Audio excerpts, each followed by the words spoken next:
Welcome to Coaches Weekly, everyone. I'm CJ Selner here with Head Coach Phil Kopinski. CJ. How are we today? We're great. How about you? Good. You know who else is great? Coach Brianna Daly. Yeah? And why is that? Just probably one of the best people I've ever met. And I feel like she doesn't get her due, so I wanted to make sure to start out today that Brianna, you get a shout out for everything you do with the early mornings, driving the vans, being there for our athletes, and being an all-around great person. Thank you. And she helped lead this team as well as you, as this team puts up 3 all-conference athletes. You have 2 second-place finishers. Women's team finishes 3rd overall. Mm-hmm. It was a pretty good weekend up in Wisconsin besides the weather. The weather. Yeah, I mean, running in 6 inches of mud. If you haven't done it, they have those races, those tough mudders. That's a good workout. It was. Credit to Wisconsin Lutheran though for trying to get that course in runnable shape. But yeah, we did a pretty good job. I'm pretty excited.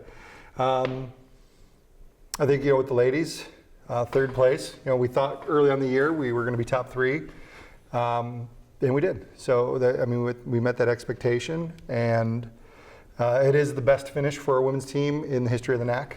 Previous best was a 5th place finish many years ago. 2 all-conference athletes. That ties a couple years where the recently inducted Hall of Famer Alex Schmidt and Kayla Kona were both all conference multiple times. Yeah. So it's nice that we can follow in those footsteps. That's pretty good company when you have Alex Schmidt and Kayla, and then all of a sudden you talk about Molly and Alyssa. I mean that to me, you're doing something right if you can put yourselves in the same record book with those 2. Mm-hmm. And guys side, Tom, see how much he was in second by? 0.96. Oh, 0.96 of a second. You're a little bit more exact than me. 1 second.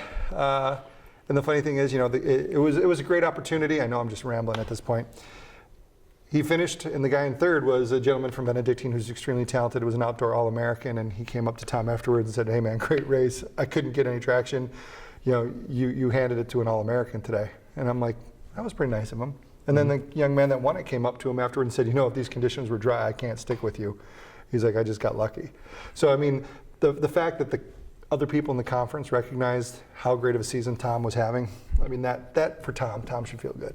And he should, and so should this whole group. That's not easy conditions. It makes for a very, as the runners alluded to with Tom, when you have 6 inches of mud, it equalizes a lot of things. It makes things very difficult and kind of unpredictable. When you, on a dry course, you might see, all right, here's what they've done traditionally throughout the year. You're going to expect something like that. When you have 6 inches of mud, things can get a little wacky and interesting. Well, yeah, and I think any of our coaches would tell you, whether the sport, football, soccer, any of the outdoor sports, weather's the great equalizer. It helps, makes more stressful on the good teams, makes bad teams better, because it does kind of equalize the playing field. And we were talking about earlier, weight displacement. Guys like you and I, the further we're going down, the more displacement we have in the mud, it's going to be harder. So thankfully, Molly is a little bit on the petite side and was able to find some good lines and run really well. I'll be honest, at the mile, she was in 5th or 6th place. I was a little bit like, oh boy, what are we going to do here? But over time, she was able to pull away, which was nice. So it was a great year all the way around. 3 athlete of the weeks for Molly, 3 for Tom. No other Concordia cross country runners have ever been recognized 3 times in their career, let alone 3 times in one season. So there's a lot to build on there. And now you head into regionals, not this week, and the following weekend, up on a course you guys have already ran this year. Hopefully weather holds up so it almost freezes up a little bit and hardens the course a little bit to help everybody out. Yeah. Safety and across the board, we hope for that. But you'll bring a smaller group there. Just your overall thoughts on the regional, because we won't get to talk to you before then, and kind of your outlook and what your expectations are.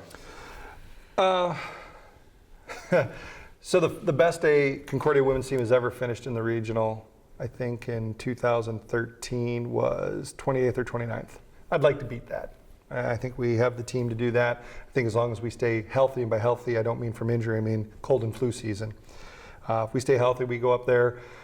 I'd love to run and feel that there's a chance, that we have at least 1, maybe 2 athletes be all region. Top 35 in the region would be great. Tom and Molly definitely have a chance, as well as a couple other athletes if they run well. And I wouldn't close the door on qualifying for nationals. I know it's a small door. We're young, we're inexperienced. I've only had Tom really for this year. Could it happen? Of course it could, and we're hopeful that it can happen, and we're going to train like it's going to happen. That's where, once again, thanks to Coach Daly, she brings a lot of wonderful ideas to the table, and we wouldn't be where we are without the collective 16 of us pulling the wagon in the same direction. Well, we look forward to seeing you and your team back out on the course. Good luck at regionals up in the Great Dairy State. The Great Dairy State, Oshkosh Bagosh. Oh, that's fair. You can always find more information and links about the race up in Oshkosh for the regional. If I may. Be my guest. Also, kudos to Danielle, who's been running the camera, and to CJ. They don't get enough credit for all the hard work they do on weekends and all the nights and the games they put in. So I want to make sure that everybody out there understands that being an SID isn't a 40-hour-a-week job. You guys rock it. So do you. Thanks. For Coach Phil Kopinski, I'm And CJ Sellner. CJ Sellner. Oh, I got it on him today. Thank you for watching Coaches Weekly.